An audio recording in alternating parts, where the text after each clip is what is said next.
சங்கீதம் 24. தாவீதின் சங்கீதம்.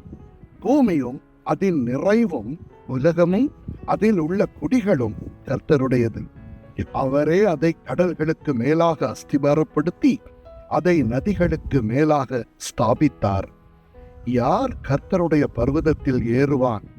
யார் அவருடைய பரிசுத்த ஸ்தலத்தில் நிலைத்திருப்பார்? கைகளில் சுத்தமுள்ளவனும் இருதயத்தில் மாசில்லாதவனுமாய் இருந்து தன் ஆத்துமாவை மாயைக்கு ஒப்புக்கொடாமலும் கபடாய் ஆணையிடாமலும் இருக்கிறவனே. அவன் கர்த்தரால் ஆசீர்வாதத்தையும் தன் இரட்சிப்பின் தேவனால் நீதியையும் பெறுவான். இதுவே அவரை தேடி விசாரித்து அவருடைய சமூகத்தை நாடுகிற யாக்கோபு என்னும் சந்ததி. வாசல்களே, உங்கள் தலைகளை உயர்த்துங்கள், அநாதி கதவுகளே உயருங்கள். மகிமையின் ராஜா உட்பிரவேசிப்பார். யார் இந்த மகிமையின் ராஜா?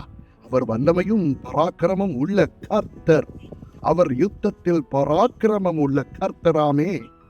வாசல்களே, உங்கள் தலைகளை உயர்த்துங்கள், அநாதி கதவுகளே உயருங்கள். மகிமையின் ராஜா உட்பிரவேசிப்பார். யார் இந்த மகிமையின் ராஜா? அவர் சேனைகளின் கர்த்தரானவர். அவரே மகிமையின் ராஜா. ஆமென்.